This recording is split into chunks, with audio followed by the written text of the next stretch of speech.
ጤና ይስጥልኝ የተወደዳችሁና የተከበራችሁ የምናሉሽ ረታ ኢንተርቴይንመንት ተከታታዮቻችን በሙሉ እንዴት ቆያችሁልን? ይህ በየሳምንቱ ወደ እናንተ ይዘን የምንቀርበው የትረካ ሰዓታችን የትረካ ሰዓት ቻናላችንን በቅንነት ሰብስክራይብ፣ ሼር፣ ላይክ እያደረጋችሁ ቤተሰብ እንድትሆኑ ታሪኮቻችን ደግሞ ለሌሎች እንድታጋሩ በትህትናና በፍቅር እየጠየቅኩኝ ከወዲሁ ስለ አብሮነታችሁ ከልብ አመሰግናለሁ። ያልተነበበው አንባቢ አቶ ነጋሽ ባልቻ፣ ጸሐፊ አንዱዓለም አራጌ። ትረካ አዘጋጅቼ ያቀረብኩላችሁ ምናሉሽ ረታ ነኝ። ያልተነበበው አንባቢ ክፍል 47 ምዕራፍ 12 ነጋሽ እምነትና በጎ አድራጎት። የነጋሽን ስብዕና እንደ ምሰሶና ማገር ሆነው ከነገቡት መካከል ብረቷ እመቤት እናቱ አቶ ወልደየስና ለብዙ ዓመታት አሰሪው የነበሩት አቶ መገርሳ በየነ በዋናነት ይጠቀሳሉ። የአባቱ የአቶ ባልቻ ሰብቼ ተጽዕኖ ቢሆን በጣም ከፍ ያለ ስለመሆኑ ከነጋሽ ሕይወት መረዳት ይቻላል። አቶ ባልቻ የሕይወታቸውን ትልቁን ክፍል ማህበራዊ ኃላፊነት መወጣት ላይ ያተኮረ ይመስላል። አቶ ነጋሽም በማህበራዊ ኃላፊነቶች ላይ ያሳየው መሰጠት ጥቂቶች የሚሞክሩት ሞክረውም የተሳካላቸው ነው። ነጋሽ ከአባቱ የሚለየው ግን አስቀድሞ በተወሰነ ደረጃም ቢሆን በእግሩ ለመቆም ጥረት ማድረጉ፣ በኋላም ሚዛኑን ጠብቆ ለመራመድ መስራቱ ይመስለኛል። ልጅ ሲሆን ከአባቱ የተሻለ ካልሆነ እንደ አባቱ የሚለው ብሂል በተግባር ያስመሰከረ ሰው ነው። ነጋሽ ሕይወት ላይ በብዝሃነት ዘንድ የሚታወቀው እርጋታውና ሰዎችን ያለመሰልቸት የማዳመጥ ብቃቱን ከማን እንደወረሰው ለመናገር ያስቸግራል። ለውይይት በተነሳው ሐሳብ ላይ ምንም ያህል እውቀት ቢኖረውም ሌሎች እስኪጨርሱ ድረስ እንደ በረዶ ረግቶ ያዳምጣል። ራሱን የገዛ ሰው ምን እንደሚመስል በጋድ ይታያል። ምናልባት ለረጅም ሰዓት በተመስጦ መጽሐፍን ለመረዳት ያደረገው ጥረት የባህሪው አንዱ አካል ሆኖ የቀረ ይመስለኛል። ትህትናው፣ ለሌሎች ማካፈልንና በሌሎች ጫማ ቆሞ የሌሎችን ሕመም መታመም ግን ከልጅነቱ ጀምሮ ከነበረው የጠበቀ የክርስትና ሕይወት የተነሳ ይመስላል። የችግርን ገፈት መቅመሱም በእርሱ የደረሰ በሌሎች ላይ እንዳይደርስ በቻለው ሁሉ እንዲታገል ሳያደርገው አልቀረም። ከእምነት ጋር በተያያዘ ከነጋሽ የተተረከውን እንደ መረጃ እነሆ።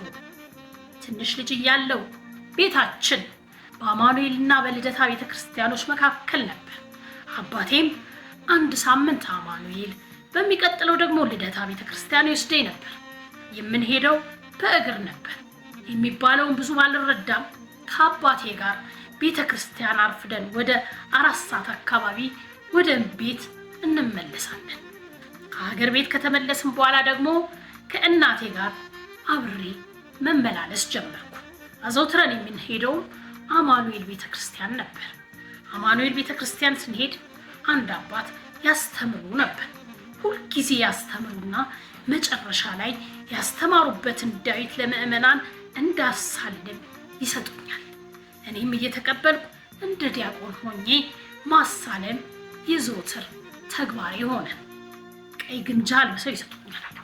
እኔም ተቀብዬ አሳልማለሁ። እርሳቸው እኔን ለመዱ፣ እኔም እርሳቸውን ለመድኳቸው። እሳቸው በዓይናቸው ይፈልጉኛል፣ እኔም በቦታው መገኘትና አብሬያቸው መሆን ሱስ ሆነብኝ። ሌላ ሰው መጥቶ እንዳይተካኝ እርሳቸው አጠገብ ቆማለሁ። በማርፈዴ እድሉንም እንዳላጣ እጠነቀቃለሁ። መጽሐፉን ለማሳለም በመፈለግ አዘውትሬ በቤተ ክርስቲያን በመገኘት ስለ ሃይማኖት፣ ስለ መልካምና ክፉ ነገሮች የመማር እድል ገጠመኝ። ከምማረው ነገር ብዙ ተጠቀምኩ። ሕይወቴ እየታነጸ መጣ። ቀኑ ነግቶ እስኪሄድ በጣም ቸኩል ነበር።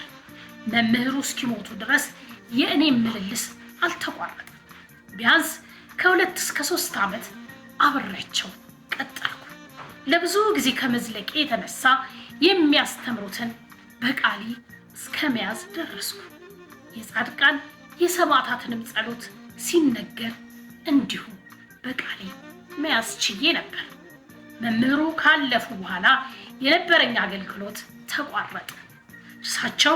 እርሳቸውን ተክቶ የሚያስተምር ሰው አልተተካም ነበር። ከእርሳቸው በኋላ ምልልሴ እንደ ማንኛውም ምዕመን ሆነ። ያን ጊዜ የጀመረው ከቤተ ክርስቲያን ጋር የተፈጠረው ቁርኝት እስካሁን ድረስ ቀጥሏል። በተቻለ መጠን በቤተ ክርስቲያን ዙሪያ የተወሰኑ ነገሮችን ለማገዝም እሞክራለሁ። ብዙም የሚጠቀስ አስተዋጽኦ ባይሆንም ከወንድሞቼ ጋር ለ4 ሆነን ማርያም ቤተ ክርስቲያንን ሰርተናል። ሌሎች አስተዋጽኦችንም አቅም በፈቀደ መጠን ለቤተ ክርስቲያኔ አበርክተናል። ነጋሽ መስጠትን ከቤተሰብ ተማረ እንዳንል ቤተሰቡ የራሱ ሕይወት እንኳን ለመደገፍ ተቸግሮ ከአዲስ አበባ ተነቅሎ መሰረተ ወገራም ሲገባ እናገኛለን። አባትየው አቶ ባልቻ ማህበራዊ ችግሮችን ለመፍታት ራሳቸውን የሰጡ ቢሆንም ከእነርሱ ተርፎ ለሌሎች ቸርነት የሚያደርጉት በረከት ግን አልነበራቸው። ነጋሽ እንደሚነግረን ሁሉም ሰው ቢያገኝ፣ ሁሉም ሰው ቢደሰት፣ ሁሉም እኩል ቢሆን ደስታ ወደር የለው። ሁሉም ሰው ተረዳርቶ የተቸገረ ሰው ባይኖር ለሁላችንም የሰላምና የደስታ ምንጭ አይደለምን ሲል ይጠይቃል። ነጋሽ ገና በልጅነቱ ሀብታሙ ጎረቤታቸው በቆርቆሮ ቤት ውስጥ እየኖሩ ከፍሳሽ መዳናቸው ቢታዘብም የውጭውን ክፍል የሚለዩት ጥቂት ነገሮች ነበሩ። በሁኔታው በጣም አዝኖ ምን አለበት የኛንም ጣራ ቆርቆሮ ቢያለብሱልን ሲል ይጠይቅ ነበር። ነገሮች ተለውጠው እርሱ ባለጸጋ ሲሆን በልጅነቱ የገጠመውን ያለመቻል ህመም ሰዎች ሲታመሙ ምንም እንዳልተፈጠረ ለማየት አልፈለገም። ይህኝ ሳይል የተረጂዎችን አንጀት በሚያርስ መንገድ ይሰጣል። ያም ሆኖ ግን የተደረገለት ሰው ነጋሽ እንዲህ አደረገልኝ ካላለ በስተቀር ነጋሽ እኔ እንዲህ አድርጌ አይልም። ቀኝ የሰጠውን ግራህ አይወቅ የሚለው አስተምህሮት ተግባራዊ የሚያደርግ ይመስላል። ሰዎች ሲሰጥ አንጀት ያረሳል ሲሉት እርሱ ደግሞ አርኪ ነገር ባላደርግም የተወሰነ ሞክራለሁ ይላል። እንደሚከተለው ከነጋሽ ከራሱ አንደበት ይኸውና ለሆነ ሰው ትንሽም ነገር ብትሆን እገዛ አድርጌለታለሁ። አንድ ቦታ ላይ ደርሶ ለማየት እጓጓለሁ። ሰዎች ካጋጠማቸው ችግር ተላቀው ለማየት እፈልጋለሁ። እግዚአብሔር የተመሰገነ ይሁን። አርኪ ነገር ባላደርግላቸው ብዙዎች በማደርግላቸው ትንሽ ድጋፍ ጥሩ ቦታ ደርሰው ሳይ በጣም ደስ እሰኛለሁ። ይህንን ስል በተወሰነ መልኩ ልደግፋቸው ሞክሬ በስንፍናም ሆነ በሌላ ነገር ሳይሳካላቸው የሚቀሩ ሰዎች የሉም ማለቴም አይደለም። የበለጠው ግን ትንሽ ደግፌ በብዙ ይባርክልኛል። ጥሩ ደረጃ የደረስኩት ይበዛል። ይህን አይነት ተግባር ውስጥ እንድገፋበት የሚያበረታኝ ደግሞ ምናልባት ከቀሰምኩት የሃይማኖት እውቀት የተነሳ ይመስለኛል። በሃይማኖት በጎ ነገር እንጂ ክፉ ነገር አይበረታታምና ብዙ ጊዜ ሰዎች ሲቸገሩ ችግሩ ከኔ አቅም በላይ ከመሰለኝ ሌሎችንም አስቸግራለሁ። ሌላው 4 ሆነን ለልማት የምንንቀሳቀስ ሰዎች አለን። በህብረት ብዙ ቤተክርስቲያኖችን እዚያው በአካባቢያችን አሰርተናል። ብቻችንን አይደለም የሰራነው። የሚሰሩትን ከዚያው ከአካባቢው ህዝብ ጋር ሆነን ነው የሰራነው። ብዙ መናገሩ አያስደስተኝም። በጥቅሉ ግን ለብዙ ቤተክርስቲያኖች እግዚአብሔር እንደረዳኝ ደግፌያለሁ። በተለያዩ የአካባቢ ሰዎች ይሰማል ይመስለኛል። ወጥተው ቤተክርስቲያናቸውን እንድንረዳ ይጠይቁኛል። የአቅሜን ያህል ደግፌ እሸኛቸዋለሁ። አማኑኤል ቤተክርስቲያን ያደግኩበትም ስለሆነ ከፍተኛ ቁርኝት አለኝ። አባቴም ገና ከሕፃንነቴ ጀምሮ ይወስደኝ ስለነበር በልጅነት መጽሐፍ የማሳልመው ከአእምሮዬ ተቀርጾ የሚፋቅ ነገር አይደለም። በመሆኑም ትልቅ ፍቅር አለኝ። ራሴን እየቻልኩ ሲሄድ ለዚህ ቤተክርስቲያን ምን ላድርግ ብዬ ራሴን ጠየቅኩ። በመጀመሪያ ያስተዋልኩት መቅደስ ውስጥ በቁርባን ጊዜ ሴቶች ከወንዶች ጋር እየተጋፉ የነበረውን ትርምስ ለማስተካከል ምን ባደርግ ይሻላል ብዬ ራሴን ጠየቅኩ። ባለሙያ ካናገርኩ በኋላ በቦሌ መድኃኔዓለም ውስጥ ባየሁት መሰረት በጌጠኛ ብረት አድርጎ ለወንዶች ለብቻ ለሴቶችም እንዲሁ ለብቻ እንዲሰራ ነገርኩት። በዚያውም መሰረት ሰራው ይለናል ጸሐፊያችን አንዱዓለም አራጌ። ያልተነበበው አንባቢ አቶ ነጋሽ ባልቻ በተሰኘው መጽሐፍ። ለዛሬ ያዘጋጀንላችሁ ይህን ይመስል ነበር።